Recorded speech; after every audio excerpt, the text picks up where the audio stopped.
Peace and love, black families. The Prince of Pan-Africanism, Dr. Umar Johnson, coming to you live and direct from Nagoya, Japan. I'm going to be heading out to China in just a few short moments, heading to the airport. God willing, I will make it there safely.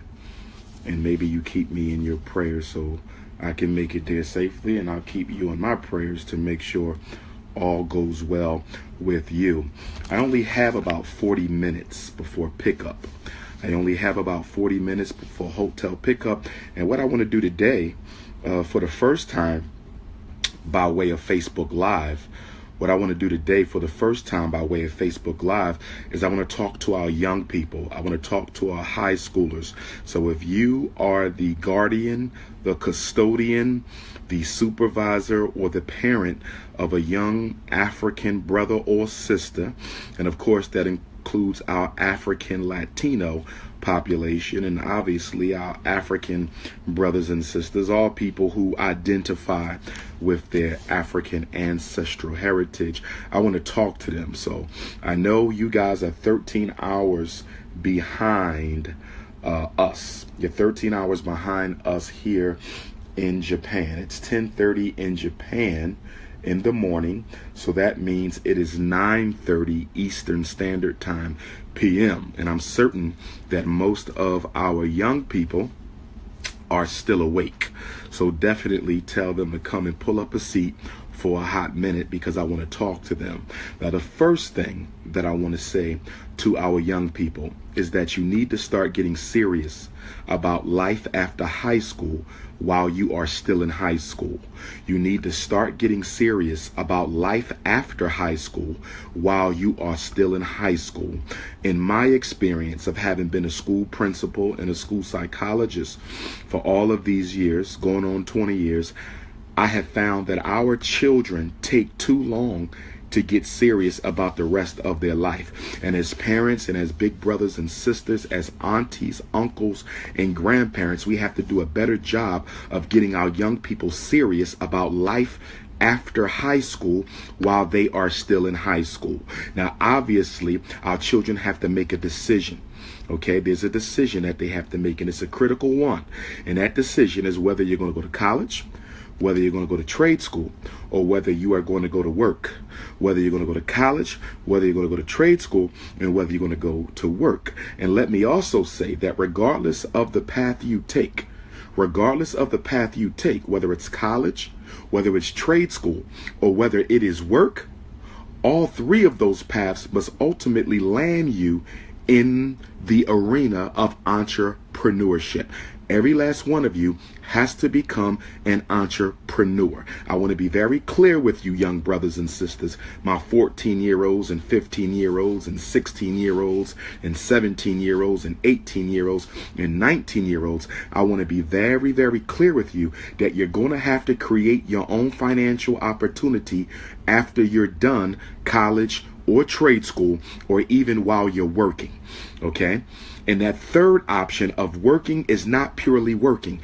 It is working so that you can apprentice yourself to someone who is expert in a certain area of finance and economics and business, so that you can then take off on your own and start your own business. So if I want to open up a cable company, I don't necessarily have to go to college to open up a cable company. I need to apprentice myself to someone who is already a successful cable company operator. If I want to open up my own chain of sneaker stores, I don't need to go to college and get a white man's degree in business. I need to apprentice myself to a brother or sister who already owns a chain of businesses.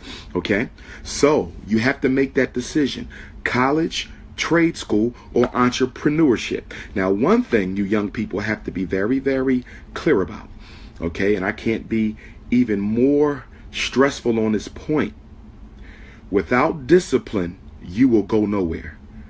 Without discipline, you will go nowhere. Now, some of you, your parents did a good job teaching you discipline. And some of the rest of you, your parents did not do a good job teaching you discipline. You're lazy, you're spoiled, you're shiftless, you get the whole world handed to you, okay? But guess what? That's all right, because you can still build discipline into yourself. If there's one thing my years of being a school psychologist and a therapist and studying the human mind for almost 20 years has taught me, is that every one of us has the capability to build into our character and build out of our character those things that are most important for us to be successful. So it's time to get serious now, okay? And this process of preparing for life after high school begins by the 9th grade. Okay?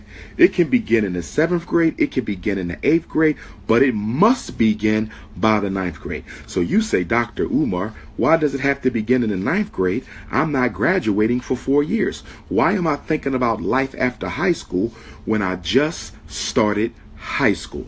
Okay? Because if you're going to college or trade school, or even if you're going to work, all right, your transcript is your passport to an opportunity. Your high school transcript is your passport to an opportunity, which means that every grade you earn in high school, every single grade that you earn in high school will be sent on your transcript to the colleges and trade schools that you're applying to. Now, I used to work in an admissions office. When I was an undergrad at Millersville University, I worked in their admissions office, and I learned a lot by doing that. Okay. And of course, being a principal and being a school psychologist and working with the child study team, I've learned a lot, and I've probably mastered the college application process. So your grades will show up on your transcript from 9th through 12th. Why is that important? Many of you want to screw around as a freshman, and many of you want to screw around as a sophomore, and a lot of you want to screw around as a junior. And when senior year comes around, you want to get serious. Well, guess what? We have a problem if you don't get serious about life after high school until you're a senior. You know why?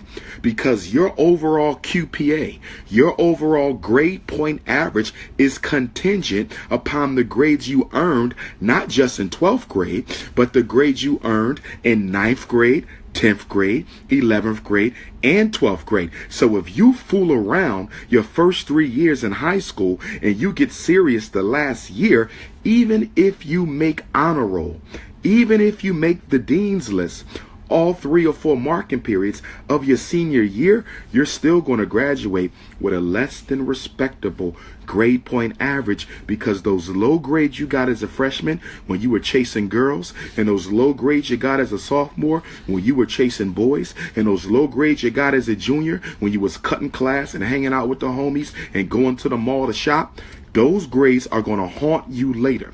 Said another way, I want you young people to know that your grades are money. Yes, Dr. Umar said your grades are money. And why am I saying your grades are money? Because if your grades are low, you won't be making any money. And if your grades are high, that puts you in a position to get into a good school and get a good job thereafter.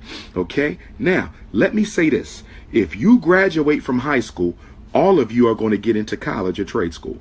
If you graduate from high school, all of you are going to get into a college or a trade school. I'm not concerned about you getting in. I know you're going to get in. How do I know you're going to get in? Because college is a business. Trade school is a business. And college and trade school is a business of making money off of young people by selling them dreams of the future. College and trade school is a business of making money off of young people by selling them dreams of the future. Okay, so you're going to get in. But what I'm concerned with you, young brother, and you, young sister, is not just getting into college. I want you to go for free. Not just getting into trade school. I want you to go for free. Everyone will get in, but what I don't want you to have to suffer from, as so many of your parents do, as do I, is having to pay back those student loans. I don't want you paying back student loans, because college is very expensive, and it's way more expensive for you than it was for me when I began Millersville University in Pennsylvania as a freshman in the fall of 1992. Class of 92. Shout out to all my class of 1992 high school graduates out there. Okay, class of 92. When I went to Millersville, my first semester freshman year tuition bill was $3,500. It was $3,500. Today, your first semester freshman tuition bill, along with room and board, is probably going to be no less than $8,000, and for some of you, it may be as much as $15,000 or $20,000 for one semester. Okay, on average, you're looking at $10,000 to $15,000. I don't want you going into debt for the rest of your life paying off student loans, and I don't want your parents going into debt for the rest of their lives paying off student loans. Okay, because what you need to understand is you cannot file for bankruptcy on your student loans. Do you understand? You cannot ever extirpate your responsibility to pay back Uncle Sam for the money that you borrowed. Now, here's the good news. The good news is over $1 million, and I believe it's as high as $1 billion now.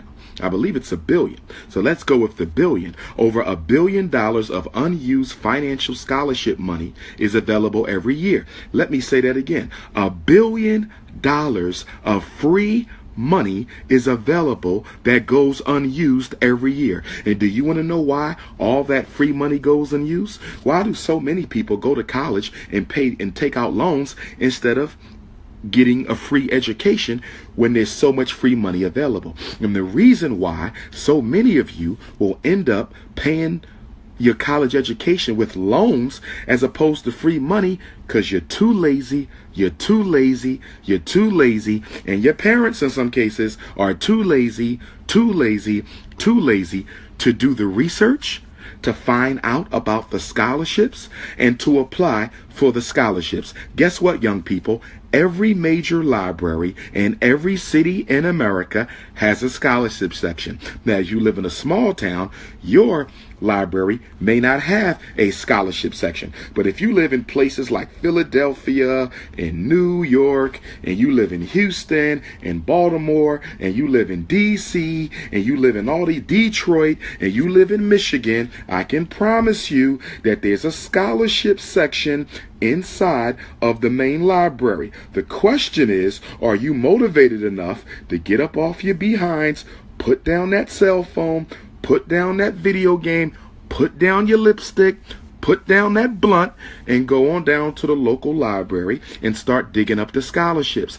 Every last one of you qualify for over 30 types of scholarships. Every last one of you qualifies for over 30 types of scholarships. There's scholarships if you're a black male. There's scholarships if you're a black female. There's scholarships if you want to major in psychology. There's scholarships if you want to be a doctor. There's scholarships. There's scholarships if you want to be a lawyer. There's scholarships if you come from a single parent mother's home. There's scholarships if you come from a single parent father's home. There's scholarships because you may be partially blind in one eye. There's scholarships because you're diabetic. There's scholarships because you went to prison and you're trying to get your life turned around. There's scholarships because you want to teach in Africa after college. There's scholarships for everything. There's scholarships if you're right-handed, scholarships if you're left-handed. Yes. And what I need you young people to understand, especially my athletes, listen to me, young brothers. Listen to me, young brothers. And I'm also talking about the sisters too, but especially to the young brothers, my athletes, my football, my basketball, my baseball, my track. Hear me out. I don't have a problem with you wanting to be an athlete. I do not have a problem with you wanting to be an athlete. But I do have a problem with the fact that you don't have a backup plan. You don't have a backup plan. If you do not make it to the league, what are you going to do for the rest of your life? Even if you make it to the league, most of you will not be successful enough to live off the money that you live in the league. And the average career for an average athlete in the NFL or the NBA who is not a superstar is only about 5 years. So you don't have to give up your basketball dream. You don't have to give up your track dream. You don't have to give up your football dream. But I need you to have a plan B, because I'm sick and tired of visiting the prisons of America and running into young black males who thought that they were so good at basketball and so good at football and thought they was the next Kobe and the next Iverson and the next Michael Vick, and it never happened. And they ended up selling drugs. They ended up hustling credit cards. They ended up stealing cars. I don't want that for you, young brother. Prisons are filled with high school superstars who didn't realize until it was too late that you are not good enough to make it to the league. Let me put this in a statistical statement. You are more likely to be struck by lightning than you are to make it as a professional. You are more likely to be struck by lightning than you are to make it as a successful professional in any of the major leagues. Only 1% of all high school athletes will become professional. Only 1% of all high school athletes will become professional. You don't have to give up your dream. You might be the next one, but in case you are not, what else are you going to do? Let me say this another way. Have you noticed that even amongst successful African American athletes, we never retire from the sport until our skill and health has diminished so significantly that we're forced into retirement? Have you noticed that? And have you noticed that white athletes, whether they're good as us or not, it doesn't matter. But have you noticed with white athletes, they retire at a respectable age. They don't stay on the football field or on a basketball court until they're too damn old that they got to be pushed off or not have their contract renewed. You know why? The reason why that is because the white athletes, while they were in college, they actually finished their degrees. They actually took college seriously because they knew that one day they will no longer be able to continue on the court, and they wanted to graduate to the front office. They wanted to graduate to the executive jobs, or they wanted to move into a totally different arena of life. Now, this is not only true for whites. There's a lot of blacks who do it. When I was at Millersville University, one of the black justices for the Minnesota State Supreme Court was once a Minnesota Viking. He was a successful Minnesota Viking. He took his education seriously. He got his law degree. He retired at his respectable age, and he became a state Supreme Court justice for Minnesota. So it's not just white folk, but I want to be clear, white people, because they know that their talent normally isn't as great as yours to end up, being in the league long enough to live off of that money. They walk away at a respectable age. They still have their health, and they pursue another career. Black athletes, all we know is athletes. That's all the hell we know. Okay? So I need you young brothers and sisters to make sure that you're not putting all of your eggs in one basket. Okay? So the college and trade school process begins in the 9th grade. All right? If you notice, I did not mention military as an option. Why didn't Dr. Umar Johnson mention military as an option? I didn't mention the Marine Corps. I didn't mention the Army. I didn't mention the Navy. I didn't mention the Coast Guard. I didn't mention the reserves, and I'm not going to mention them. Do you want to know why? Because peacetime in America is over. Up until the year 2000, from Vietnam until the year 2000, okay, for about 25 years, you could go into the military and live a nice life, retire, and never have to go to war because it was peacetime. It was peacetime. But guess what? With the presidency of former President George W. Bush that ushered in the 21st century, Y2K, America is officially back to war. America is officially searching for drugs and natural resources under the disguise of making the world safe for democracy. Now, I can't get all of us into that, okay? I can't get into that right now. That's another lecture for another time. But staying on point, if you go into the military today, there's a 75% chance, okay?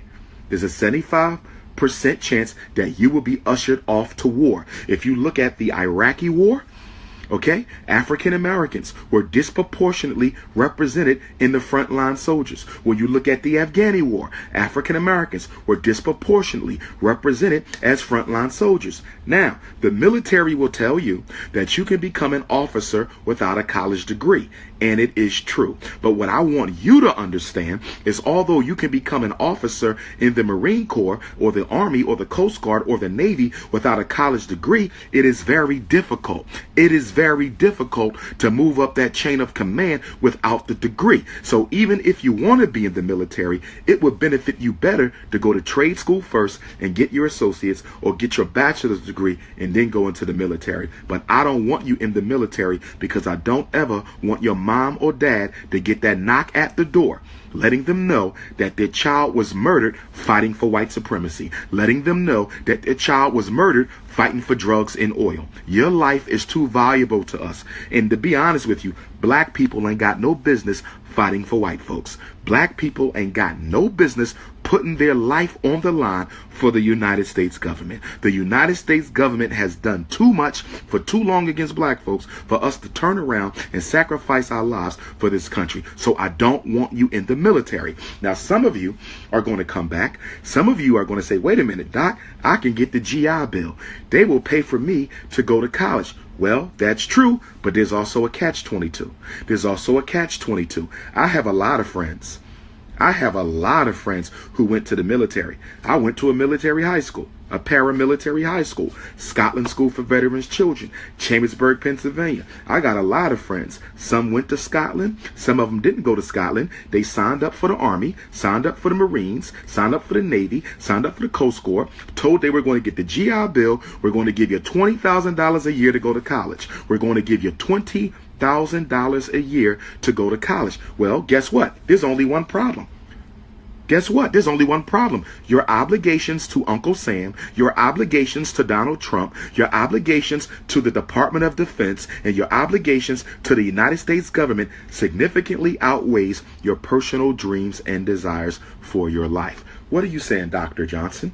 I'm saying that even if they tell you they're going to give you that GI Bill, if you get called up to go to Iraq, or if you get called up to go to South Korea, if you get called up to go to Afghanistan, if you get called up to go somewhere and make the world safe for so-called democracy, you're really making the world safe for hypocrisy.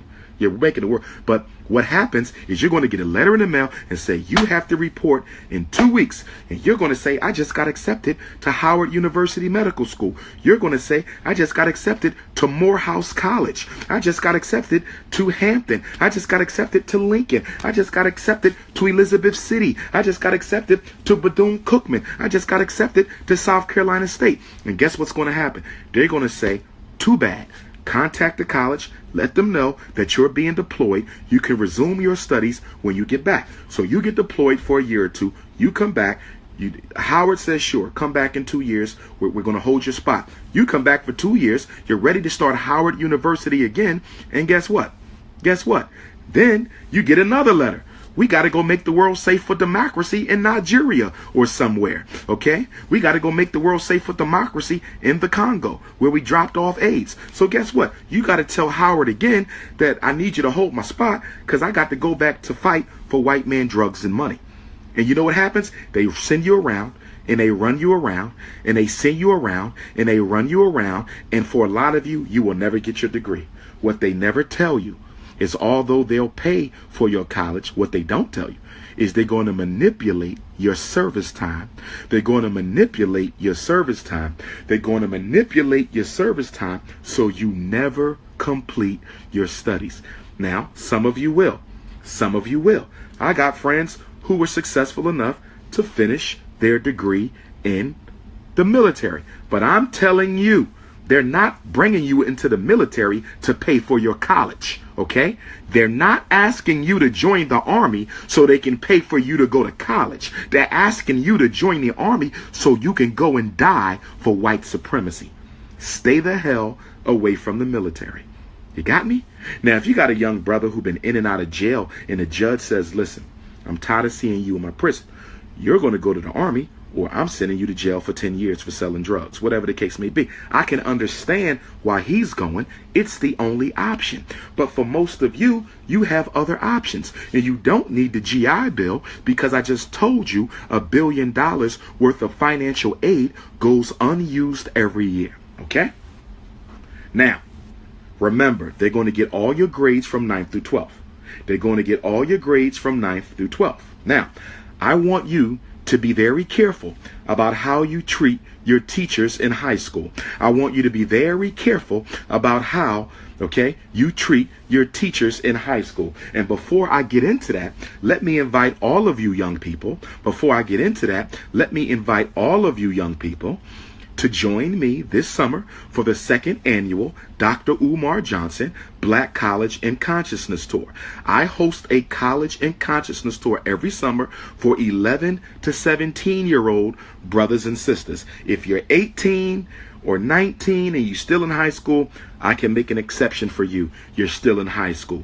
Not a problem. And for 2 weeks from June the 28th to July 12th, for 2 weeks from June the 28th until July 12th, I'm going to take you to Cheney University, Lincoln University, Maryland Eastern Shore, Delaware State. I'm going to take you to Coppin State, Bowie State, Morgan State. I'm going to take you to Howard. I'm going to take you to Virginia State. I'm going to take you to Hampton. I'm going to take you to Norfolk. And we may hit some other black colleges. So you're going to go to at least a dozen black colleges.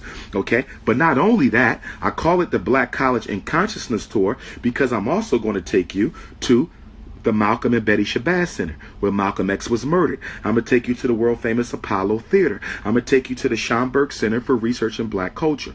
Arthur Schomburg, who was a good friend of the Honorable Marcus Garvey, who built the largest black organization in modern history. Arthur Schomburg was a Puerto Rican African. He was a Puerto Rican African, okay, who was one of the first black men to begin the systematic study of black history. He was one of the first black men to begin the systematic study of black history. And he, in the Schomburg Center, houses the largest collection of information on African American people in the world. The largest collection of printed information, okay, on African American people in the world. They have Malcolm X's original letters, Marcus Garvey's original papers. So you're going to go to the Schomburg. And then I'm also going to take you to Harriet Tubman's house where she lived. We're going to go to the Harriet Tubman Museum, the Frederick Douglass grave. I'm going to take you to the Black African Holocaust Museum in Philadelphia, the only Holocaust museum in America. I'm going to take you to the Great Blacks and Wax Museum. I want you to have some fun. So I'm going to take you to Great Adventures and Dorney Park and to the movies and to the beach, okay? And then I'm going to take you to the Benjamin Banneker house. Benjamin Banneker was that black man who modernized the clock. He invented the almanac. He charted the stars, okay? He mapped out the entire solar system, okay? He was also a proud black man who challenged Thomas Jefferson to a written debate on explaining how can you say all men are created equal in the Declaration of Independence, but yet you own over 400 black people yourself. We're going to go on down, and we're going to visit Harriet Tubman's hometown, the Reginald F. Lewis Museum. We're going to go to the all-new Smithsonian Museum in D.C. for African American history and culture. I know a lot of you haven't been able to do that, okay?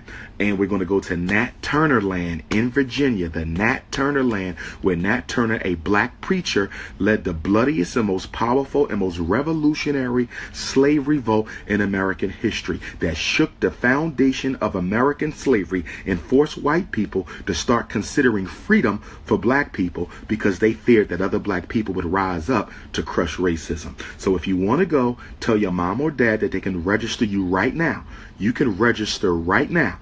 You can register right now. You can go to drumarjohnson.com and click on my Eventbrite link. If you're on your cell phone, you want to click on Who is Dr. Umar, or you want to click on more information and scroll to the bottom. If you're on a laptop computer, you just go to drumarjohnson.com and click on the Eventbrite link, okay? Or you can go directly to my Eventbrite page. You can go directly to my Eventbrite page, which is princeofpanafricanism.eventbrite.com. princeofpanafricanism.eventbrite.com. I hope y'all can come. It does cost $2,000. It actually costs more than $2,000, okay? It costs more, but I'll pay the rest, okay? And so your parents just need to pay $1,000 now, and they need to pay another $1,000 by June the 18th, okay? So you can get $1,000 from your mom or $1,000 from your dad, or you go around to your aunts and uncles and ask each of your aunts and uncles to pay $100 or $200 so you can go on this tour, because it will change your life. You will meet people from the admissions office of all these different black colleges, Delaware State, University of Maryland Eastern Shore, you understand? And you can actually apply. you will be able to apply for college while you're with Dr. Umar on the Black College and Consciousness Tour. Now, some of you may already go on college tours, but I bet you none of you have ever been on a Black College and Consciousness Tour. Most college tours only take you to colleges. I'm going to not only take you to colleges, I'm going to take you to landmark places and landmark people who are significant towards understanding the Black experience in America. So again, registration is up. I hope to see you guys. We're going to have fun. Pennsylvania, Maryland, Delaware, Virginia, DC. It's going to be powerful, and I hope you guys can come. Okay? So, getting back on track. 9th grade. For those of you who are going to college and trade school, and remember what I said, those of you who simply want to become an apprentice and work under someone until you master their skill, nothing wrong with that. Nothing wrong with that. But I'm going to be honest. If it were up to me, every last one of you, male or female, would go to trade school for 2 years before you go to college or before you go off to work. If it were up to me, every last one of you would go to trade school for 2 years before you went off to college or before you went off to work as an apprentice. Why? Because if you learn a livable wage skill, if you become a barber or a beautician, if you become an electrician, if you become a carpenter, if you become a plumber, if you become a brick mason, if you become a woodworker, if you become a computer networker, guess what? If you become a welder, I know that you will always be able to make some money, and I know that you will always be able to feed your family. Okay? A college degree doesn't guarantee that you're going to be able to feed your family. And so for those of you who are going to college, I want you, okay, to take your time choosing your major. I want you to take your time choosing your major. Why? Because colleges manipulate Black children all the time. What am I saying when I say colleges manipulate Black children all the time? I'm saying that when you get accepted to a university, especially a PWI, PWI means predominantly white institution. And that's another thing. I want all of you to go to historically Black colleges. I'm going to say it again. I want all of you to go to historically Black colleges. I'm going to say it again. I want all of you to go to historically Black colleges, because if y'all don't start going to historically Black colleges, we're going to lose them. We're going to lose them. Now, me, myself, I didn't attend a historically Black college. I got accepted to Morehouse, but the out-of-state tuition was too expensive. But I regret it.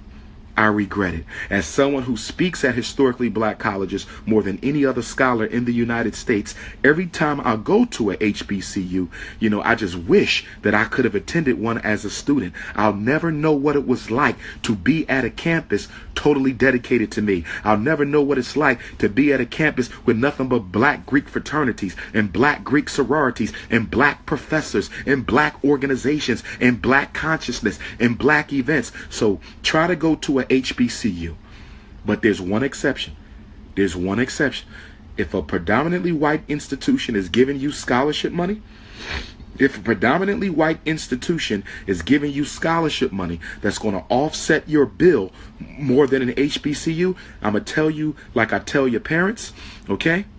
I'm going to tell you like I tell your parents, follow the money. Follow the money. Always follow the money. And for my parents out there, you got to stop letting your children manipulate you into debt.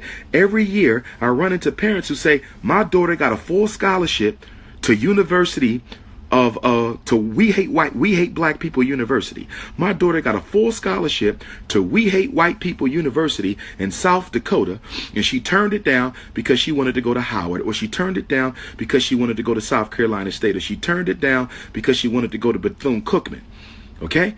That's when you as a parent have to step in and say, I know you want to do an HBCU. I know you do. But how about you go here for 2 years? Take the scholarship for 2 years, and then your junior year, let's transfer you back to an HBCU. So we're going to set it up so you graduate from an HBCU, but your mommy and daddy need you to start at a PWI so you can get your first 2 years under your belt.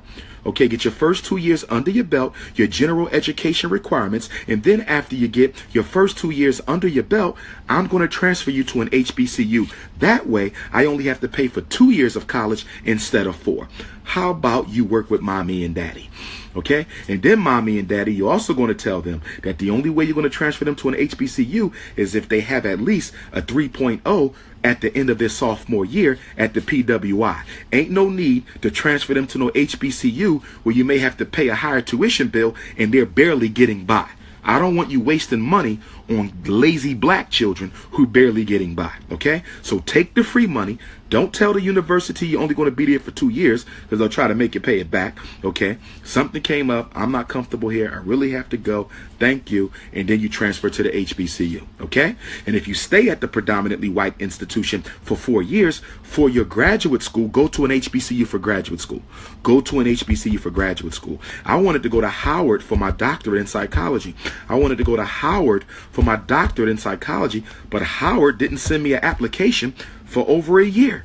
Okay, so I got accepted into the white school before I got my application from the black school. CP time. I'm not knocking Howard. I support Howard, but black colleges, you got to get off that CP time. When somebody say they want an application, get them the damn application. So remember, okay, 9th grade. Let's talk about what you need to do each year.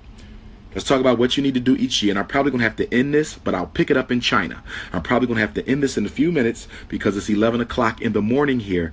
But I'll pick it up when I get to China, God willing, in Shanghai. Okay? On my way to Shanghai. Now, and I know you're probably saying, is this guy really a doctor? He got on a wave cap, Phillies hat. I am at... Yes. You don't have to look like a white man to be an educated black man. You don't have to look like a white man to be an educated black man. I have 6 degrees. I have 6, okay? I have a bachelor's in psychology. I have a bachelor's in political science. I have a master's in school psychology. I have a master's in clinical psychology. I have a master's in educational leadership. And I have a doctorate in clinical psychology, okay? All from historically white colleges, unfortunately, okay? So I am a doctor. I don't have to look like it. I'm a black man, okay? And that's one thing I want y'all to understand. I never want you to lose your street credibility. Don't ever give up your street credibility in order to get your credentials. Too many educated black people turn into white people after college. I don't want you turning into white people after college because you're not going to be any good to your community if you turn into a white person after graduation. Keep it black. Now, 9th grade. 9th grade, what you're supposed to do is you're supposed to start formulating a list of colleges and trade schools that you want to attend. In 9th grade, you're supposed to start formulating a list of college and trade schools that you want to attend. Go online. What you want to major in. Not every college has every major. Never choose the school before you choose the major. Never choose the school before you choose the major. Never choose the school before you choose the major. Why am I saying that? If you want to be a meteorologist, and you go to a university that doesn't have meteorology, how are you ever going to become a meteorologist? If you want to be a psychologist and you go to a university that doesn't even have a psychology program, how are you ever going to be a psychologist? Don't choose your colleges off of the schools you see on television. I like the University of Michigan football team, so I want to go to the University of Michigan. That is absolutely ridiculous, okay? You say something like that, and I'm going to pull out my intelligence test and see what your IQ score is, because you are not supposed to be choosing colleges based on their public popularity. You're not supposed to be choosing colleges based on their athletic notoriety. You're supposed to be choosing a college because they have what you need. Are y'all following me? They have what you need. So first you're going to check out all the HBCUs that have your program, and then you're going to check out the predominantly white institutions that have your program. Now, that's 9th grade. 9th grade, you get your list together. 9th grade, you get your list together. 9th grade, you get your list together. Your list should be about 50. By the time you finish your 9th grade year, my 14 and 15-year-olds, by the time you finish your 9th grade year, you should have a list of about 35 to 50 colleges you wouldn't mind going to. Okay? Sophomore year, you're going to take that list of 50 and you're going to start narrowing it down. You're going to take that list of 50 and you're going to narrow it down to about 20 to 30. You're going to narrow it down to about 20 or 30. That's your job as a sophomore. Do they have my major? How much do they cost? Where are they located? Will I be comfortable here? Can my parents afford it? Narrow your list down from 50 to about 25 or 30, right? And then your junior year is the year of college visitation. Did you hear what I said, parents? Did you hear what I said, parents? Can you? Velmia Shakur. Anyhow, so your 11th grade year Okay, you're going to start visiting colleges. You're going to start visiting colleges. I want you to visit colleges before you make a decision. I want you to visit colleges before you make a decision. Why does Dr. Umar Johnson want you to visit colleges before you make a decision? Because colleges lie. Colleges are about making money. They're businesses. They lie like everybody else. The college is going to send you a brochure, right? They're going to send you a brochure. It'll be folded up and they'll say, come to We Hate Black People University. And you open it up and they're going to have pretty pictures and pretty women and attractive guys, and they're going to show you a dorm room, and the dorm room is going to be nice with a refrigerator overlooking the water, and it's just going to look like the place to be. And they're going to show you a big swimming pool and a nice cafeteria and a state-of-the-art athletic center. And then you're going to show up and you're going to say, yo, this ain't what I saw in your brochure. And then they're going to say, well, that's not the way our campus looks now. That's the way we want our campus to look later. We're raising money. But why didn't you say that in the brochure? I thought that's how the campus looked now. Well, we're sorry. We actually did say it at the bottom in the small print, but you needed a magnifier to see it. So young brothers and sisters, I need you to visit the college to make sure you like it. Never make a decision based off the brochure. Never make a decision on what college you're going to go to, okay, based on the brochure. All right. So let your parents know, mommy and daddy, you're going to have to spend about $5,000 flying with me and driving with me around the country. I know we don't have it, but you have to find it, because if we don't sacrifice this $5,000 my junior year, if we don't sacrifice this $5,000 my junior year, and I go to a college I really don't like and I drop out, that might end up costing us $30,000 or $60,000. So mom and dad, let's not be cheap. Let's go and investigate. Let's go see. Let's go to family day. Let's go to student orientation, and let's make a really, really, really, really good decision. Okay? Now, let me back on up. Let me back on up. Okay? There's 3 questions you need to ask yourself if you're going to go to college, because college may put you in debt. Now, we're going to try to get you to go free with the scholarship money, right? There's enough scholarship money, so all of you watching this should go for free. But in case you can't, or you don't get the money, the scholarship money, college is going to put you and your family into debt. So I need to make sure you can rebound from that debt. So that means that you got to answer 3 questions for Dr. Umar in order to go to college, okay? Question number 1. Are you dedicated? Are you dedicated and disciplined enough? Are you dedicated and disciplined enough to go to college without your parents being there, to get that work done, to earn good grades, so that you'll be in a position to pay off those loans when you graduate? Because if you're not disciplined and you're going to go to Cheney or Lincoln or Morehouse or Spelman or Howard or Hampton or Virginia State or South Carolina State, and you're going to play around and screw around and F around and get kicked out or get put on academic probation or drop out, I don't want you going to college. Because if you drop out, now you're minus $30,000. If you drop out, now you're minus $60,000 in student debt. We don't want that. That's why I prefer you go to trade school. And I want your parents to make sure you visit some trade schools. In 2 years, you can be a licensed plumber. In 2 years, you can be a licensed architect. In 2 years, you can be a licensed barber or cosmetologist. In 2 years, you can be a licensed welder. These people make just as much money as doctors and lawyers and engineers and psychologists and pharmacists. So if it was up to me, go to trade school. I would tell you to tell your parents, I'm going to go to trade school for 2 years, mom and dad. Because trade school ain't going to cost you a fraction of what college costs you. Trade school isn't going to even cost you a fraction of what college is going to cost you. So you say, mom and dad, I want to go to trade school for 2 years. So you graduate at 18, you graduate trade school at 20, right? You start as a freshman at 20. Now, you're going to be a couple years older, but guess what? You're going to be hundreds of years in front of your classmates in college, because all they're going to have is a degree. You're going to have a degree plus a trade. You understand? So if you don't want to be a doctor or a lawyer or teacher, you say, I'm just going to open up my barbershop. I'm just going to open up my electrical repair shop. I'm just going to go into business and I'm going to become a car repairman. You know how much money auto mechanics make? Do you know how much money that auto mechanics make? Do you know how much money if your transmission go on your car? Your transmission can cost you anywhere from $1,500 to $5,000. It will take that mechanic 3 hours to fix your transmission, and in 3 hours he made $5,000. Do you hear me? So I prefer you go to trade school so you have a financial insurance card. Trade school is your financial insurance card. But if you, and ladies too, ladies, you can go to trade school too. Okay. And for my young ladies, don't ever let nobody tell you that you can't do something because you're a woman. One of the things I find with our young sisters is that y'all often reduce your opportunities, and y'all often, I gotta put some socks on my feet. This floor is cold. Hold on 1 second. Hold on 1 second.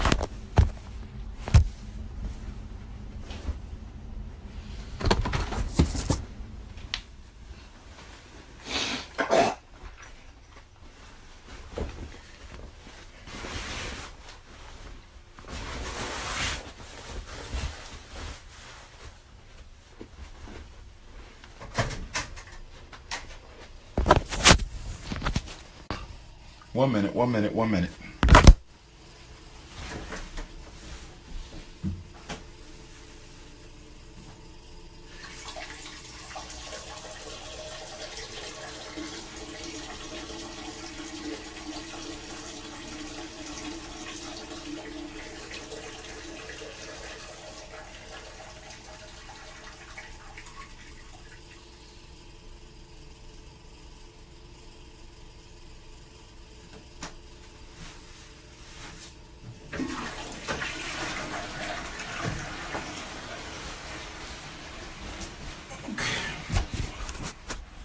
All right. Excuse me. I wanted to do this on Instagram too, but for some reason, Japan is fooling with my Instagram. Okay. So, all right. Where were we? I want you to go to trade school. Okay. But 9th grade, you get your list together. 10th grade, you narrow your list down. 11th grade, you visit the schools. 12th grade should be your easiest year. 12th grade should be your easiest year. 12th grade of high school, you should not be running around pulling your hair out. That should be your easiest year. Okay. Now, I'm going to tell you something that you probably didn't think about, and I want y'all to think about it. I want you to think about it with your parent. Did I wash my hands? Y'all Negroes is crazy. But listen, okay? There are tremendous opportunities for African Americans with college education who are willing to live and work outside of the United States. Let me say it again. There's tremendous opportunity for African Americans who are willing to live and work outside of America if you have a college degree. Now, if you tell the bathroom door was closed, that's just the way they do it in Japan. I shut the door, so if y'all heard the toilet flush, okay, the door was shut.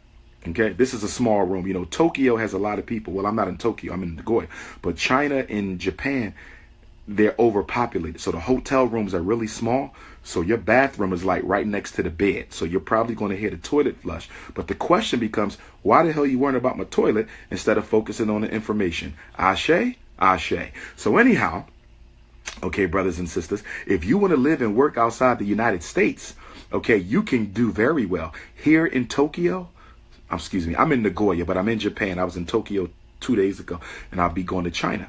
Okay, China, Africa, Asia, Central South America. If you tell me, Doc, I want to go to college and I want to work outside of America, go ahead. You have my support because you're going to do tremendously well outside of the 50 states because of racism, because of the United States government and racism. They don't want to help black people get ahead. They don't like to help us get ahead. So if you're trying to look for a job and you have a degree in America, it can be tough. Right now in the United States, we have over 2 million African Americans with college degrees who cannot find work. This is why I want you to think very seriously about college. I'm not against you going. I'm against you going if you're not dedicated. I'm not against you going. I'm against you going if you're not dedicated, because I don't want you and your parents to pick up a whole bunch of debt. Are you following me? Are you following me? Okay? So it's all about knowing yourself. Because I'm going to tell you right now, if you barely graduated high school and you're my son or daughter, if you barely graduated high school and you're my son or daughter, I'm not paying for you to go to college. You're going to go to community college. I'll pay for you to go to community college. $91 a credit. $91 a credit. $91 a credit. But I am not going to pay $30,000 a year for a child to go to college when they barely got out of high school. You barely got out of high school living in my house. So how am I going to believe that you're going to be successful at Howard and Hampton and Lincoln and Cheney? Okay. How are you going to be successful? Okay. At Bethune-Cookman and Elizabeth City State. How are you going to be successful? Okay. Not living in my house when you barely graduated from high school in my house.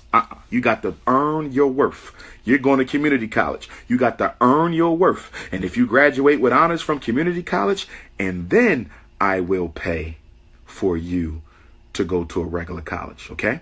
So the first question, do you have the discipline and dedication? Second question, are you majoring in something that is relevant? Are you majoring, young brother and sister, in something that is relevant? Listen to me. Every college, the major colleges, they offer over 100 degrees. Some of them offer over 200 degrees. Okay? Any of these big colleges, even the black schools, they're going to offer a lot of degrees, right? But guess what? Out of those 200 degrees that they offer at the University of We Hate Black People main campus, of those 200 degrees that they're offering at the University of We Hate Black People main campus, only 25 are economically relevant for your life. What do I mean by economically relevant? I mean, why are you getting a degree in European art history? Because there's no job waiting for you with a degree in European art history. Why are you getting a degree in grasshopper reproduction on Pluto during the summertime? If you graduate magna cum laude with a doctorate in grasshopper reproduction on the planet Pluto during the spring, what job are you going to get? What job are you going to get? Huh? If you get a master's degree in dinosaur anthropology, a master's degree in dinosaur anthropology, can you please explain to me how you're going to pay your rent and your car note and your gas and electric and your water bill? How you going to pay all that with a degree that ain't worth anything? Make sure your degree is worth something. And let me tell you something else. Never let the guidance counselors at college try to force you. Never let the guidance counselors at college try to force you to pursue a major you do not want. They do this at the white racist colleges. They will tell you, I understand you want to study pre-law. I understand you want to study pre-law, but we have too many freshmen already enrolled in pre-law. I'm sorry. How about social work? How about spaceship science? How about studying earthworm technology? You tell them, for the money I'm paying to come to this school, I'm a major in what I want to major in. And if you don't want to honor that, I will make an appointment to meet with the dean of this department and the provost of this university to let them know that I feel I am being blackballed. Okay, but we say white balled because we come from an African-centered frame of reference. So black ain't evil for us. White is evil for us. So we're going to say I am being white-balled out of the major that I want to pursue by that particular league, by your law program, and I don't like it. I came here to study pre-law, and I was not told when I got accepted that I cannot study pre-law. Okay? So I'm telling you, Dean, and I'm telling you, Provost, that I better be put in that law program, because if I'm not, I may have to file a complaint with the United States Department of Education, Office of Civil Rights. Doesn't this university get federal money? Doesn't this university get federal money? And don't you know that there's certain titles of the 1964 Civil Rights Act that does not allow you to discriminate against me on the basis of color? You don't want me to be a lawyer because I'm black? You don't want me to pre-med program because you don't think I can cut it? Well, guess what? I can cut it. And if I don't get in that program, I'm going to end up cutting some money from the school once I let Black America know that y'all tolerate racism. I'm here to be a lawyer. I'm not here to study earthworms. I'm not here to study dinosaurs. I'm not here to study Pluto. I'm going to be a lawyer so I can fight for my people in the courts. Facts. Fact. Don't let them tell you you can't major in what you want to major in. You don't ever let them do that. I'd rather you transfer to another school than major in something you don't want to major in, because if you don't like it, you ain't going to want to do it. If you don't like it, you're not going to want to do it. You got to choose something you love. You're going to be doing this for the rest of your life, young man, young woman. You got to choose something that you love. I decided I wanted to be a psychologist in 3rd grade. I decided I wanted to in 3rd grade. I don't know how I knew. I don't know why I knew, but I knew that I wanted to be a psychologist in the 3rd grade, and I stuck with it. Okay? And that's another thing. Don't choose degrees and majors based off of what you think is going to earn you a lot of money. Yes, it needs to be relevant, but you got to love it. It needs to be economically relevant, but you got to love it. You got to love it. Okay? In other words, you want to choose something you would do even if you didn't get paid for it. Even if I didn't get paid, I would want to be a therapist. Even if I didn't get paid, I would want to help people work through their personal problems. Even if I didn't get paid, I still want to help parents fight to keep their kids out of special ed and ADHD. So choose something that you love. Do you understand me? Okay? Because the 2 most important questions you're going to have to answer. The 2 most important questions that you're going to have to answer. Okay? What do I want to do with the rest of my life? And who do I want to spend the rest of my life with? Those are critical. That determines your happiness and peace of mind. That determines your happiness and peace of mind. Does my life have a purpose? Does my life have a purpose? See, you can get a job. You can work for the post office. Post office is a good job. You can work for public transportation. Public transportation is a good job. You can work for the city. It's a good job, right? But there's a difference between a job and a career. There's a difference between a job and a career. There's a difference between a job and a career, and I want you to understand the difference. Okay? A job is something you get paid to do. The same thing. Every day. Day in, day out. You're not asked really what you think about what you do. You're not asked to use your intelligence and your experience to impact your reality. You come to work, you clock in, you do the job, you clock out, you get paid. That's a job. People who work on jobs are paid for time on the job. People who work at jobs are paid for time on the job. Now, let me tell you what a career is. And for my adults, to let my adults know, and I better put these socks on before my feet freeze. Oof, floor is cold in Japan.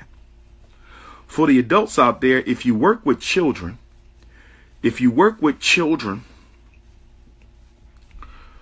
and you want me to come and do a seminar preparing for the rest of your life for children, that's something that I do. Okay? If you work at a prison or juvenile detention center, I do not charge. I do not charge for work inside of jails and detention centers. Okay? I do not charge when I come to Africa and Asia, unless the event is going to be a for-profit event. If it's for-profit, you have to pay in Africa and Japan. But if it's not for profit, you don't have to pay, because I believe, young people, this is a lesson I want you to, and I think I'm going to have to start doing a regular message to young people about Facebook Live. What y'all think, brothers and sisters? Do I need to start doing this regularly? I never thought about that. A regular message, maybe once a month, to the young people, because a lot of them don't know what to do and where to go, and they ain't got the people helping them. Okay? But for the adults who work with young people, I can come and do this in person. Okay? Now, if you work at a school districts have $1 million budgets. They need to pay. School districts have $1 million budgets. They gonna pay me, because they bring on white folks who ain't even got half my credentials, and they pay them buku bucks, so they gonna pay me. Okay? But if it's free, you just got to get me there. Young people, in life, I want you to always find something that you hold relevant, sacred. Have something sacred. You see how I say I don't charge to speak at prisons and juvenile detention centers? I don't charge when I come to Africa. You know why? Because being African is very sacred to me. There's no price for that. Helping young people is very safe for me. There's no price for that. You understand? That's why I do the Tuesday morning call for parents, because it's very safe. What's today? Today Tuesday? Is today Tuesday? What's today? I think I missed my Tuesday morning call. Okay? But anyhow, you got to find out what's sacred in your life. You got to have something in your life that nobody can buy from you. Nobody can buy. It's like if you're a devout Christian or a devout body, right? You say, I'm going to be a Christian till I die, a Muslim till I die. Well, you got to have principles, things you stand for that can't nobody buy from you. You rather give your life before you give your principles.